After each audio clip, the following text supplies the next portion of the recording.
আসসালামু আলাইকুম। আজ ভাবলাম কিছু একটা বানাই, তো প্রথমে ডিম ফেটিয়ে নিলাম। তারপর আমি এটাতে কিছু ময়দা দিয়ে দিব। আমার হুটহাট জিনিস বানাতে ভালো লাগে। ঘরে ছোট বাচ্চা আছে, তো নিজে তো স্বাস্থ্য সচেতন একটুও না, বাচ্চার ক্ষেত্রে স্বাস্থ্য সচেতনতা নিয়ে পড়ে থাকি যে ওকে হোমমেড খাবারই খাওয়াতে হবে। তো এই তো ডো তৈরি করে নিচ্ছি, একটু কালো জিরে দিয়ে দিলাম, এরপর চিনি দিব। সব কিছু একসাথে সুন্দর করে মথে একটা সুন্দর সফট ডো বানিয়ে নিব। এই ডোটা আমি হালকা তেল দিয়ে মেখেছি, নাহলে হাতের সাথে লেগে যায়। সুন্দর একটা মাখতে মাখতে সফট হয়ে যাবে, তখন এটাকে আমি রুটির শেপে বেলে নিব। বেলার পর এই তো আমি ছুরি দিয়ে কাটিং করে নিচ্ছি, প্রথমে লম্বা লম্বা করে। মানে মূলত এটা দিয়ে আমি নিমকি শেপ করে পিঠা বানাবো, নিমকি পিঠা বলে যেটাকে। এলাকা ভেদে নাম ভিন্ন হয়। তারপরে এটাকে আমি সবগুলা এখন 3 কোনা করে কেটে নিব, নিমকির মতো করে। এই তো এইভাবে কেটে নিচ্ছি সবগুলো একটু একটু করে। বিকালের নাস্তায় কোনো স্ন্যাক্স না থাকলে আসলে মনে হয় জমে না। নিজে প্রচুর হাবিজাবি খাই, ফাস্ট ফুড খাই, আর মেয়ের জন্য আমি এত পরিশ্রম করি যে একটু খাবে তারপরও আমার শান্তি। তো আমি একে একে সব কিছু কেটে নিলাম।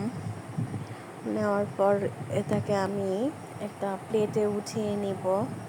আস্তে আস্তে করে উঠিয়ে নিচ্ছি সুন্দর করে সবগুলা। তারপর আমি কড়াইয়ে চুলা বসিয়ে তেল গরম হতে দিয়েছি। আমি অল্প অল্প করে পিঠা একটু একটু করে ভেজে নেব, কারণ এই পিঠাগুলা একসাথে অনেকগুলা দিলে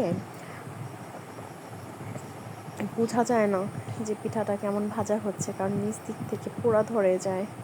তো আস্তে আস্তে অল্প আঁচে পিঠাগুলা দিচ্ছি। এই তো দেখুন, দেওয়ার সাথে সাথে কি সুন্দর ফুলে উঠছে পিঠাগুলা।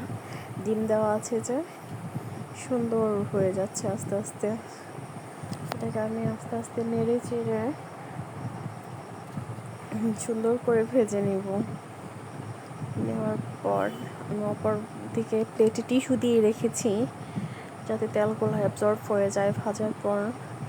তখন আস্তে আস্তে ওখানে উঠিয়ে নিব।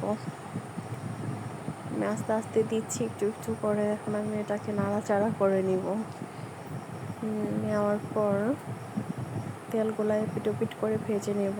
দেখুন লেগে ধরেছে। আমি প্রথমে বলেছিলাম একসাথে অনেকগুলো দিতে গেলে আমার এই ঝামেলাটা হয়, কারণ বেশিরভাগ সময় আমি জিনিস পুড়ে ফেলি। আঁচ কমিয়ে দিয়েছি, তারপরও এরকম হয়েছে। আপনারা সাবধানতার সাথে অল্প আঁচে ভাজার চেষ্টা করবেন।